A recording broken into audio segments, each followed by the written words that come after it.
అదే RTV app వార్తల్ని క్షణాల్లో చదివే అవకాశం ఉంటుంది. ఒక న్యూస్ పేపర్, ఒక టెలివిజన్ ఛానల్ మీ చేతుల్లో ఎప్పుడూ ఉంటాయి. కొత్త నెలలోనే ఎన్నికలు రాబోతున్నాయి. ఈ ఎన్నికలు ఏ విధంగా ఉండబోతున్నాయి ఇదంతా మనతో మాట్లాడేందుకు టీడీపీ మాజీ ఎమ్మెల్యే అలాగే గాజువాక నియోజకవర్గం ఇన్ఛార్జ్ పల్లా శ్రీనివాసరావు ఉన్నారు. చెప్పండి, ఏ విధంగా చూడొచ్చు ఎలక్షన్? తప్పనిసరిగా ఇది ఎలక్షన్ ఈ ఎలక్షన్ ఎలాగ ఉండబోతుంది అనే ప్రశ్నకి సమాధానం ఏంటంటే అండి, ఈరోజు అంతా కూడా ప్రజలు గడిచిన 4 సంవత్సరాల 11 నెలలు కావస్తుంది. వాళ్ళందరూ కూడా చూశారు. ఒక అవకాశం ఇచ్చాం ఈ జగన్మోహన్ రెడ్డికి. ఈ జగన్మోహన్ రెడ్డి అనే వ్యక్తి ఏ విధంగా ఈ రాష్ట్రాన్ని దోచుకున్నారు అంటే, మేము గతంలో అనేక సార్లు చెప్పాం, జగన్మోహన్ రెడ్డి అనే వ్యక్తికి చాలా ప్రమాదకరం. ఈయన దోచుకోవడమే ప్రధాన లక్ష్యంగా వెళ్తారు తప్ప అభివృద్ధి అనేది ఆ లక్ష్యం కాదు. సమకాలిక ఆలోచనలు చేయలేనటువంటి వ్యక్తి అని చెప్పేసి ఈ ఎలక్షన్ ఎలాగ ఉండబోతుందంటే, రేపు ఆంధ్ర ప్రజలు వర్సెస్ జగన్మోహన్ రెడ్డి. ఇది తెలుగుదేశం పార్టీ, జనసేన, బీజేపీ, లేకపోతే సిపిఐ, సిపిఎం ఇవన్నీ అలాగే ఉంటాయి. కానీ ముఖ్యంగా ఈ ఎలక్షన్ మాత్రం దగాపడినటువంటి ఆంధ్ర ప్రజలు వర్సెస్ జగన్మోహన్ రెడ్డి అని చెప్పి తెలియజేస్తున్నాను. ఇందులో ఖచ్చితంగా రేపు తెలుగుదేశం పార్టీ, జనసేన కూటమి వైసీపీ పార్టీని గెద్దదింపుతుందని కూడా ఈ సందర్భంగా తెలియజేస్తున్నాను. చెప్పండి సార్, ఏ విధంగా చూడొచ్చు? విశాఖలోనే ప్రమాణ స్వీకారం అని చెప్తున్నాడు, ఐకాన్ సచివాలయం అంటున్నారు, ఏ విధంగా చూడొచ్చు?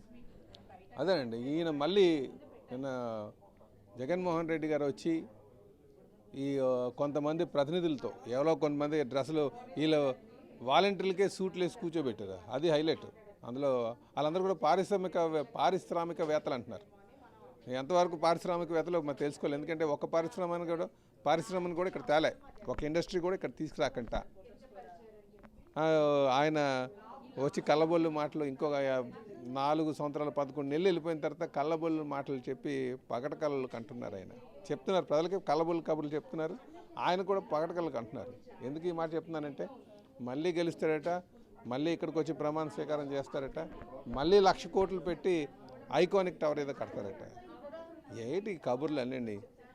కోడికత్తి షేప్లో ఉన్నటువంటి ఒక బిల్డింగ్ చూపించారు ఆయనకి. ఏదైనా కోడికత్తి వ్యవహారం లాస్ట్ టైం అధికారం తీసుకొచ్చింది కనుక ఈ కోడికత్తిని మళ్ళీ ఆ షేప్లోనే ఒక టవర్ బొమ్మ గ్రాఫిక్స్ చూపిస్తూ, ఆ రోజు లాస్ట్ టైం అమరావతి గ్రాఫిక్స్ అన్నారు,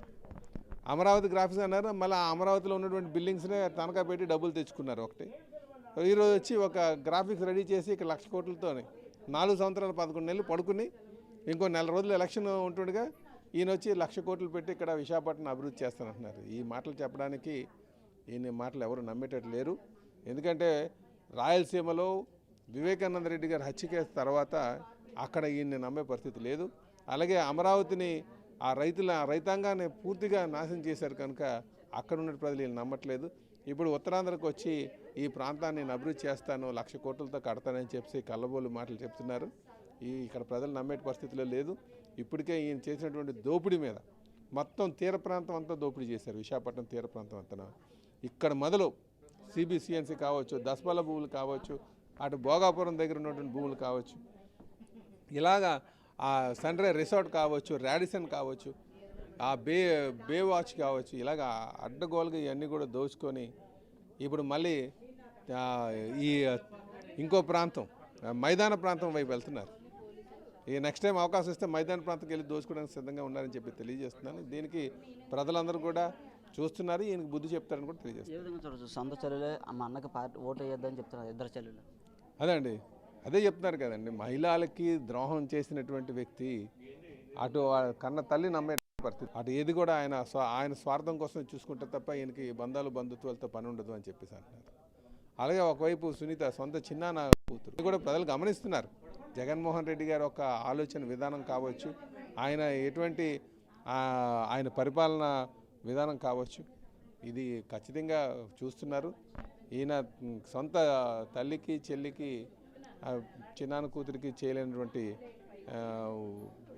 న్యాయం రాష్ట్ర ప్రజలకు ఏం చేస్తారు అనే ప్రజలు ప్రశ్నించుకుంటున్నారు. ఏ విధంగా చూడొచ్చు? మన చంద్రబాబు, పవన్ కళ్యాణ్ భేటీ, అలాగే ఢిల్లీ కూడా వెళ్ళారు అని చెప్తున్నారు. ఏ విధంగా చూడొచ్చు పత్రిక? మేము ఒకటే చెప్తానండి, ఇది ఆఫ్ ది రికార్డ్ అనుకోండి, లేకపోతే నా సొంత ఆలోచన అనుకోండి. ఈరోజు బీజేపీతో పొత్తు పెట్టుకుంటే ప్రజలు అంత సుముఖంగా లేరు.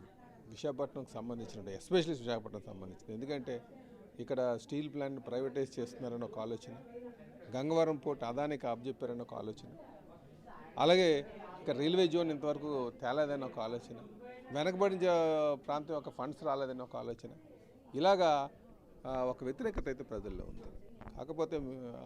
కాకపోతే జనసేనతో బీజేపీతో ఎప్పటి నుంచో పొత్తులో ఉన్నారు కనుక, తెలుగుదేశం జనసేనతో పొత్తులో వెళ్తే బాగుంటుందని ప్రజలు ఆలోచిస్తున్నారు కనుక ఇంకా కొన్ని పరిస్థితుల్లో వెళ్ళాల్సినటువంటి అవసరం ఉంటుంది.